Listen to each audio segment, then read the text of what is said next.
Sangat penting memahami apa itu pemrograman modular ketika memulai atau mulai masuk ya ke dalam dunia pemrograman. Karena ini merupakan salah satu konsep dasar ketika membuat sebuah program.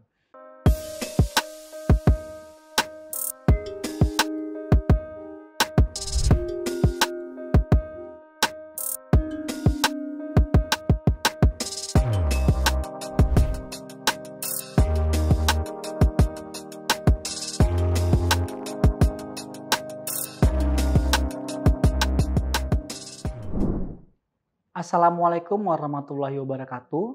Selamat datang di kanal video pembelajaran Universitas Teknologi Indonesia pada mata kuliah Algoritma dan Struktur Data. Bagaimana kabar Anda semua?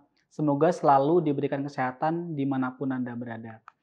Video ini merupakan seri ketiga dari mata kuliah Algoritma dan Struktur Data yang akan menguraikan yang pertama, deskripsi pemrograman modular, yang kedua, alasan menggunakan pemrograman modular, ketiga, jenis struktur dalam pemrograman modular, keempat, struktur fungsi dan karakteristiknya, lima, struktur prosedur dan karakteristiknya, enam, hal-hal yang perlu diperhatikan dalam pemrograman modular.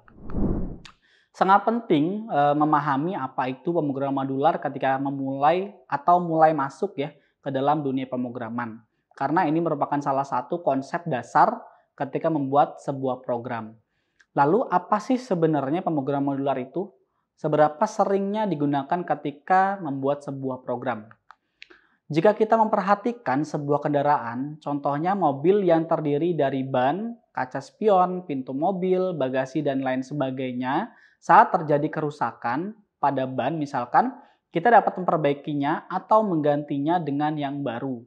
Analogi sederhana tersebut menjelaskan konsep modular dengan tepat ya, di mana sebuah modul merupakan suatu atau mungkin sebuah komponen dari sebuah sistem yang lebih besar dan masing-masing bekerja secara independen. Dalam pemrograman, jika kita ingin memperbaiki program yang dikembangkan secara modular, modifikasi hanya dilakukan pada modul tertentu tanpa mengubah keseluruhan program. Hal tersebut tentu saja akan menghemat waktu dan tenaga dalam pengembangan program ya. Jadi apa sih pemrograman modular itu ya?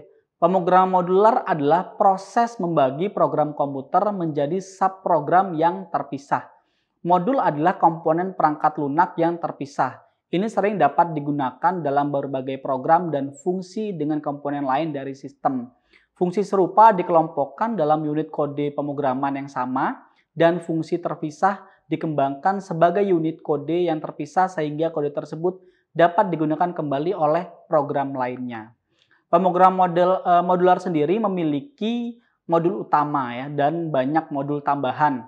Modul utama dikompilasi dalam atau mungkin sebagai executable ya yang biasa kita jalankan dalam komputer yang memanggil fungsi-fungsi dari modul-modul tambahan lainnya gitu. Jadi artinya adalah pemrograman modular itu bisa terdiri dari modul utama, kemudian nanti ada sub-sub modulnya ya. Jadi modul utama tersebutlah nanti akan memanggil dari modul-modul subnya begitu. Nah, pemrograman modular sendiri merupakan paradigma pemrograman yang pertama kali diperkenalkan oleh Information and System Institute (INS) ya dalam The National Symposium on Modular Programming pada 1968. Salah satu tokoh dari modular programming adalah Larry Konstantin. Bahasa C sangat mendukung pemrograman modular. Sejak awal, bahasa C sudah membagi program-programnya menjadi modul-modul atau bagian-bagian. Modul pada bahasa C dikenal dengan nama fungsi atau function. Bahasa C terdiri dari fungsi-fungsi baik yang langsung dideklarasikan dalam program ataupun dipisah di dalam header file. Fungsi yang selalu ada pada program C adalah fungsi main. Nah, dari pengertian yang telah dijelaskan, dapat diambil beberapa manfaat yang diperoleh dari penggunaan konsep pemrograman modular dalam komputer itu sendiri ya. Antara lain, pertama, masalah yang kompleks juga dapat dibagi menjadi modul-modul yang lebih sederhana. Kedua, mencari kesalahan relatif lebih mudah karena alur logika lebih jelas. Kesalahan juga dapat dilokalisasi dalam suatu modul saja. Ketiga, modifikasi dapat dilakukan tanpa mengganggu program secara keseluruhan. Keempat, pemrograman modular memungkinkan banyak programmer untuk berkolaborasi pada aplikasi yang sama. Berdasarkan penjelasan sebelumnya, pemrograman modular juga dapat dideskripsikan sebagai mekanisme penyederhanaan persoalan di dalam program dengan memecah atau membagi persoalan tersebut menjadi sub-sub persoalan yang lebih kecil agar mudah diselesaikan. Secara umum, dikenal dua struktur yang dapat digunakan untuk memecah persoalan dalam modul ya, yaitu dengan menggunakan struktur fungsi dan juga prosedur. Nah, kita akan bahas yang pertama terlebih dahulu, yakni fungsi. Fungsi adalah subprogram yang menerima data masukan, melakukan beberapa proses, mengembalikan nilai hasil proses untuk digunakan oleh proses yang memanggil fungsi tersebut. Fungsi juga sering disebut sebagai fungsi non-void ya. Disebut non-void dikarenakan mengembalikan nilai kembalian yang berasal dari keluaran hasil proses fungsi tersebut. Dalam bahasa pemrograman C, terdapat 4 karakteristik utama dari sebuah fungsi, yakni pertama, terdapat keyword return, kedua, terdapat tipe data yang mengawali fungsi, ketiga, tidak ada keyword void, dan keempat, memiliki nilai kembalian. Selanjutnya kita akan bahas yang kedua ya, yakni struktur prosedur. Prosedur merupakan sederetan instruksi yang diberi nama dan melakukan tujuan tertentu. Seperti halnya pada fungsi, prosedur bekerja dengan mekanisme pemanggilan pengembalian atau dapat disebut juga call return mechanism ya. Prosedur juga sering disebut sebagai fungsi void, jadi berkebalikan dengan fungsi yang tadi ya. Kalau fungsi tadi kan dia sebutnya fungsi non-void. Nah, kalau prosedur ini disebutnya sebagai fungsi void ya. Disebut void karena fungsi tersebut tidak mengembalikan suatu nilai keluaran yang didapat dari hasil proses fungsi tersebut. Dalam bahasa pemrograman C, terdapat 5 karakteristik utama dari sebuah prosedur, yakni tidak adanya keyword return, kedua, tidak adanya tipe data dalam deklarasi fungsi, ketiga, menggunakan keyword void, keempat, tidak dapat langsung ditampilkan hasilnya, dan kelima atau yang terakhir, tidak memiliki nilai kembalian fungsi. Ya. Sebuah program tanpa menggunakan fungsi dan prosedur hanya terdiri dari satu bagian program utama ya. Mungkin kita tidak perlu menggunakan fungsi dan prosedur untuk sebuah program sederhana. Namun, jika kita tidak menggunakan fungsi dan prosedur untuk program yang cukup rumit ya, atau mungkin levelnya dari menengah ke atas ya, kode-kode program kita bisa dijalankan dengan kondisi saat seluruh barang yang terdapat di rumah dikumpulkan di ruang tamu. Dan tentu saja bukanlah hal yang menyenangkan ketika kita mencari sikat gigi ya, atau mungkin jerami gitu ya, di antara tumpukan barang yang berantakan di ruang tamu gitu. Artinya dengan adanya pemrograman modular ini tujuannya adalah kita dapat fokus ke sub yang mana ingin kita perbaiki. Tidak perlu kita mencari atau memperbaiki secara keseluruhan dari program tersebut ya. Lebih lanjut, ada 3 hal yang perlu diperhatikan oleh kita sebagai programmer jika kita ingin menerapkan pemrograman modular.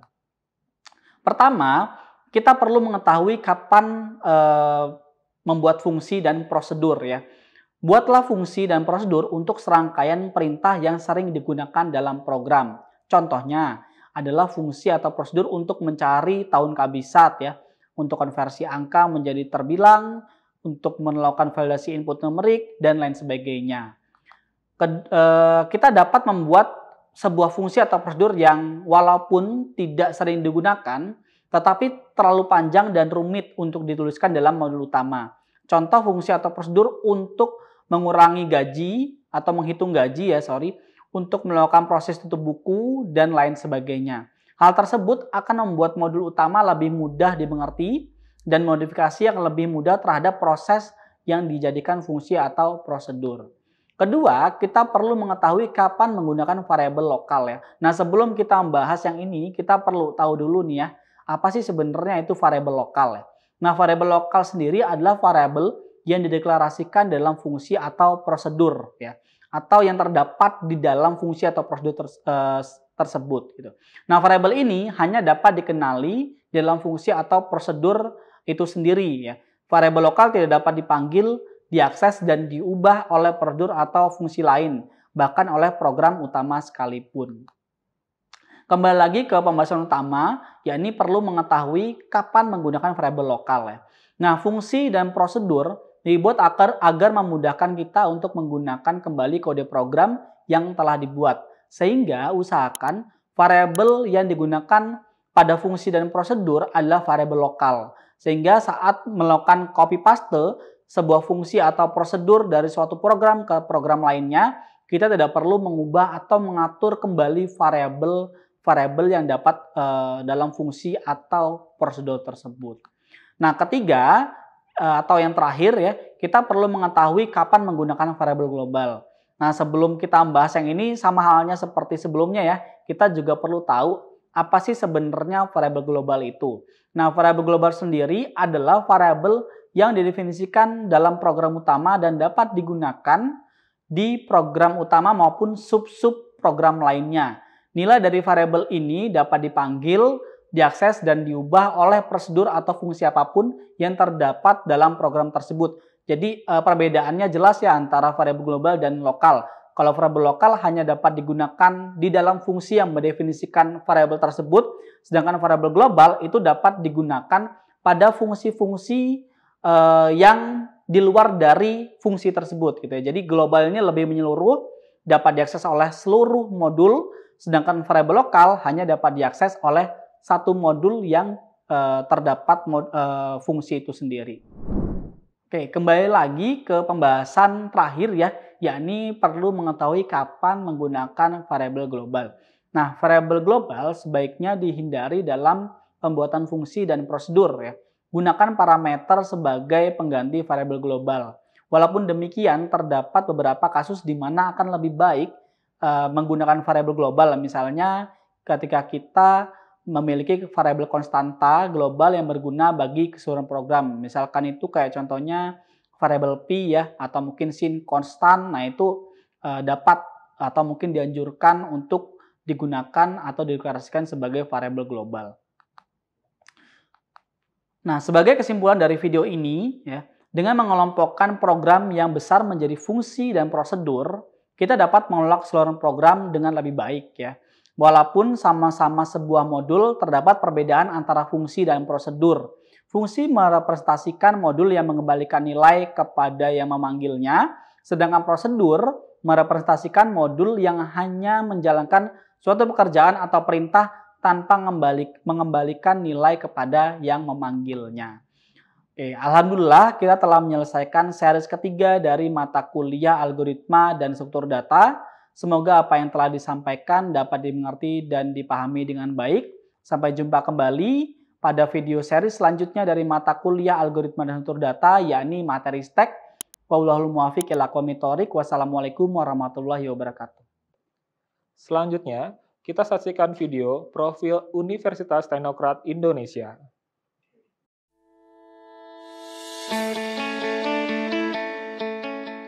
Lampung, the treasure of Sumatra. Lampung merupakan sebuah provinsi yang menjadi pintu gerbang Pulau Sumatera. Memiliki 2 kota madya dan 13 kabupaten yang terdiri dari 234 kecamatan. Provinsi dengan luas 35.587 km persegi ini menyimpan jutaan keindahan alam yang luar biasa. Pendidikan di Provinsi Lampung juga sangat diperhatikan dan diwarnai dengan adanya Universitas Teknokrat Indonesia sebagai universitas terbaik di Lampung.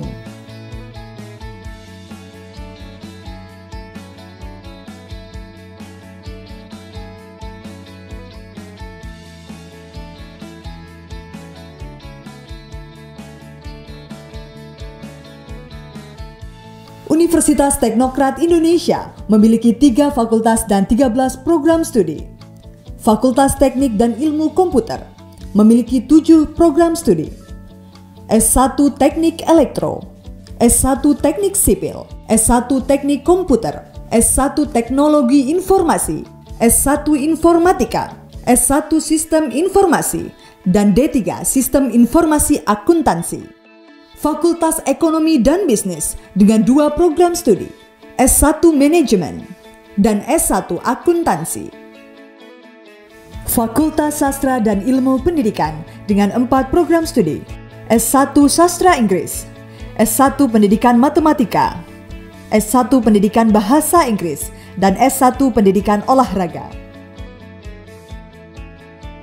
Visi dari Universitas Teknokrat Indonesia adalah menjadi universitas unggul di Indonesia pada 2030 yang berstandar internasional dan mampu berperan aktif dalam pembangunan bangsa melalui proses pendidikan, penelitian, dan pengabdian kepada masyarakat.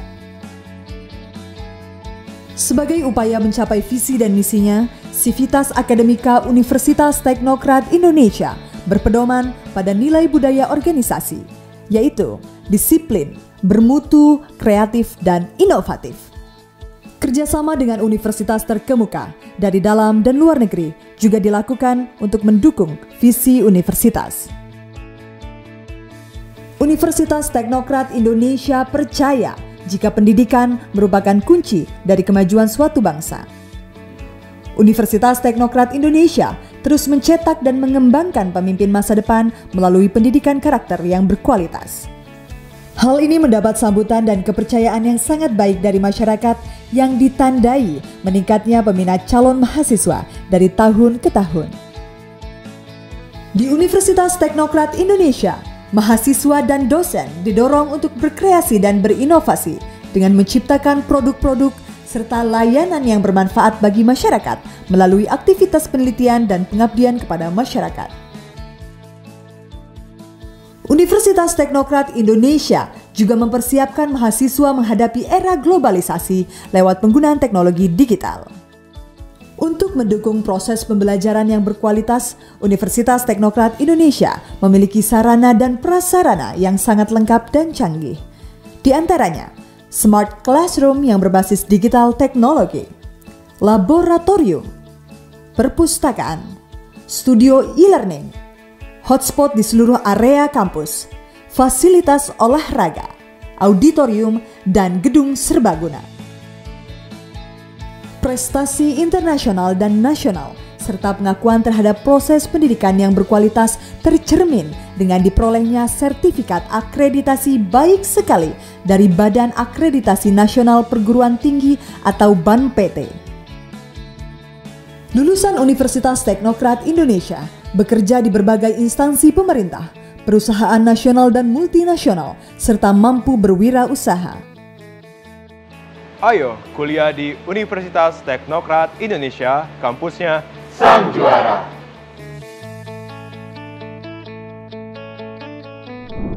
Terima kasih sudah menyaksikan video pembelajaran ini. Jangan lupa like, komen dan subscribe, serta nyalakan tanda loncengnya agar kalian tidak ketinggalan informasi update lainnya.